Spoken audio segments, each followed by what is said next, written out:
Hola, ¿qué tal? El día de hoy vamos a hablar sobre la polémica decisión adoptada por Hitler y su alto mando el 21 de agosto de 1941 en plena Operación Barbarossa. En realidad fue una decisión que buscó Adolfo Hitler. Muchos generales no estuvieron de acuerdo, como el jefe del Estado Mayor del momento, Franz Halder, tampoco el jefe de los blindados del Grupo Centro, Heinz Guderian, entre otros muchos militares alemanes. Esta decisión del 21 de agosto implicó que el ejército alemán frene su avance hacia la capital de la Unión Soviética, Moscú, a fin de priorizar sus flancos, por distintos motivos, como vamos a ver a continuación. Pero para ponernos en contexto, veamos un poco el resumen de lo que era originalmente la Operación Barbarossa. Barbarossa, o la invasión alemana de la Unión Soviética el 22 de junio de 1941, es sin lugar a dudas la mayor operación militar de la historia en términos de envergadura. Los alemanes invaden con 3.800.000 soldados, más de 6.000 aviones entre bombarderos, Stukas y cazas de combate, más de 4.000 vehículos ligeros, más de 4.000 tanques, 600.000 caballos y miles de camiones que transportaban suministros y que también transportaban a la infantería de un lugar a otro según las necesidades. Uno de los mejores estrategas de la guerra, el mariscal de campo prusiano Erich von Manstein, luego diría que él consideró muy ambicioso el plan, dado que Barbarossa divide todos estos recursos en tres grupos de ejército. El grupo de ejércitos norte, comandado por Wilhelm von Lieb, tenía como objetivo llegar y conquistar Leningrado. El grupo de ejército centro de von Bock tenía como objetivo llegar y conquistar Moscú, y el grupo de ejército sur, al mando de von Rundstedt, tenía que llegar a los recursos estratégicos del Cáucaso. Para von Manstein, no se debió haber pensado en una victoria total frente a los soviéticos en una sola campaña. Él piensa que se debió haber hecho en dos, de pronto la del 41, centrarse en Leningrado y Moscú, conseguir esos dos objetivos con la menor cantidad de bajas posible y luego adentrarse ya hacia el sur. Acá vemos una discrepancia entre los objetivos de los militares y los objetivos económicos que privilegiaba Hitler. A pesar de su escasa formación, Hitler tenía conceptos importantes de lo que es la guerra económica. Los militares veían con más importancia los objetivos, políticos e ideológicos. Es cierto que Leningrado era importante también por las bases que tenía en el Báltico. Moscú, además del tema del golpe moral que implicaría perderla para los soviéticos, era un centro importante de comunicaciones, y no debemos olvidar que tenía el 30% de la industria soviética. Ahora, con respecto a esto que dice von Manstein, a mí me queda la duda de si en una campaña hacia el sur de la Unión Soviética que se hubiese dejado para un segundo año, si Alemania hubiese podido tener las reservas de hombres, armamento, pero sobre todo de petróleo para llevarla adelante. En todo caso, eso es un tema que habría que revisar. Lo cierto del caso es que Barbarossa, tal como se concibió en tres grupos de ejércitos que avanzaban hacia Leningrado, Moscú y el Cáucaso, empezó de una manera magnífica para los alemanes. Solamente en la primera semana los alemanes ya habían avanzado 200 kilómetros ante los desconcertados y desorganizados soviéticos. A las 6 semanas ya habían avanzado 500 kilómetros. A los 2 meses ya habían avanzado 700 kilómetros y Moscú estaba tan solo a 300 kilómetros de distancia. Y es en ese momento, el día 21 de agosto de 1941, cuando Hitler ordena para el desmayo de sus generales, ordena frenar el avance a Moscú para priorizar los flancos. Es cierto que el grupo de ejército centro alemán, comandado por von Bock, que junto con Halder y Guderian fueron tres de los que más se opusieron frente a Hitler a parar el avance. Es cierto que este grupo de ejército centro de von Bock concentraba el grueso de las fuerzas alemanas, y este grupo había avanzado más rápidamente que el grupo de ejércitos norte y el grupo de ejércitos sur, lo cual implicaba que sus flancos quedaban relativamente expuestos, y en ese momento los alemanes tenían que decidir si aceptaban el riesgo calculado de seguir avanzando con la exposición de sus flancos, pero con la posibilidad de capturar la capital de la Unión Soviética, que no contaba con suficientemente sólidas y organizadas defensas en ese momento, llegando y no solamente conquistando una capital que representaba el poderío de la Unión Soviética, hubiese sido un golpe moral, sino que se hubiese podido capturar al 30% de la industria pesada soviética, y además era un centro de comunicaciones importante. Sin embargo, no fue esta la decisión. Se decidió priorizar las acciones en los flancos. En el norte se buscó entablar contacto con los finlandeses, y en el sur lo que se buscaba era apoderarse de la cuenca carbonífera del Donetsk, cortar los suministros que se enviaban desde el Cáucaso y hasta el resto de la Unión Soviética, y también ocupar Ucrania a efectos de evitar que la aviación soviética bombardease los pozos petrolíferos en Rumania, los principales que abastecían el esfuerzo de guerra alemán. A pesar de los reclamos airados de Guderian, dicho sea de paso, uno de los pocos generales alemanes que osaban enfrentarse a Adolfo Hitler, Guderian al final no le queda otra más que acatar las órdenes y, realizando un arco de 800 kilómetros, detiene el avance a Moscú, va hacia el sur para enlazar contra los blindados de von Kleist, y realizan un movimiento envolvente en Ucrania, cae Kiev, y en este momento uno pensaría que la decisión era la correcta. De hecho, tengo que confesar que a mí me parece que militarmente la decisión tiene mucho sentido. De hecho, se envuelven y se capturan 600.000 soldados soviéticos, más de 1.000 carros de combate y más de 1.000 cañones. Pero no todas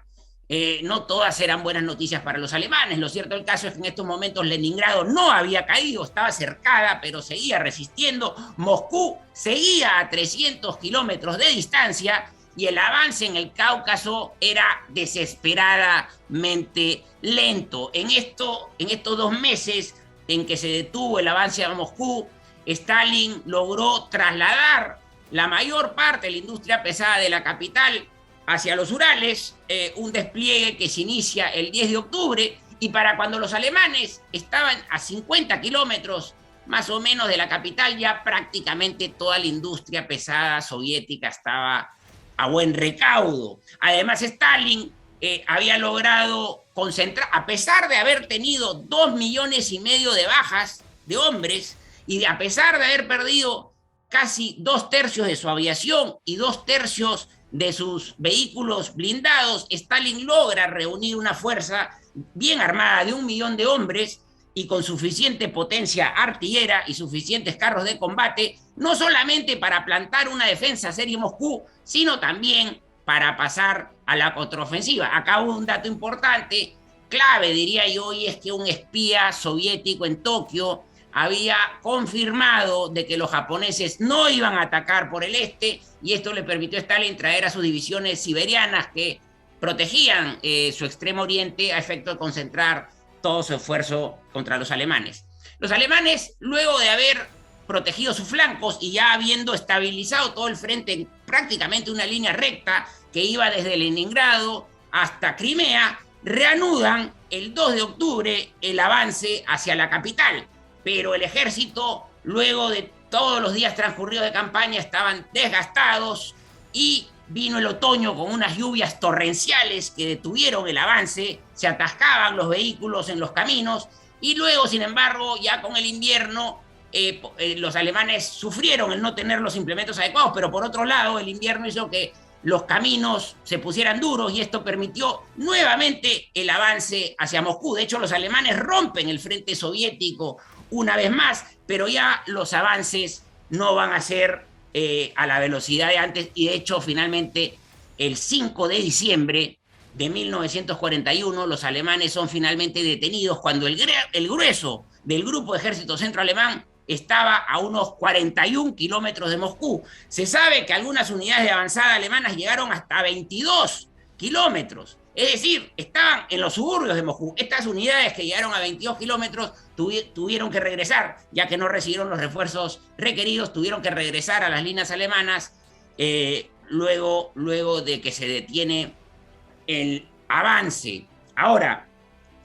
todo esto es especulación. Sabemos, por supuesto, que esta decisión, que insisto, militarmente a mí me hace mucho sentido, de haber protegido los flancos y de haber realizado el movimiento de envolver grandes masas enemigas en el sur, si bien militarmente hace sentido, pues sabemos de que al final del día no logró el objetivo. Pero si analizamos la esencia de la Operación Barbarosa,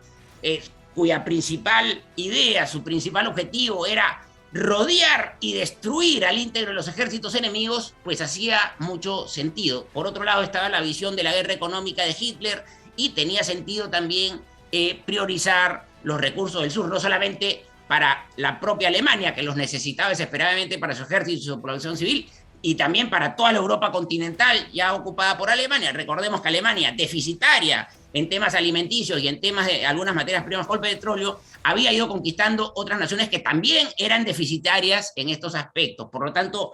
los temas de los recursos naturales eran trascendentes. Ahora, sabemos que Alemania no logra el golpe mortal con esta decisión, y entonces la pregunta es, ¿y si hubiesen llegado a Moscú y lo hubiesen conquistado, el resultado habría cambiado? Yo sinceramente lo dudo. Hubiese sido un golpe muy duro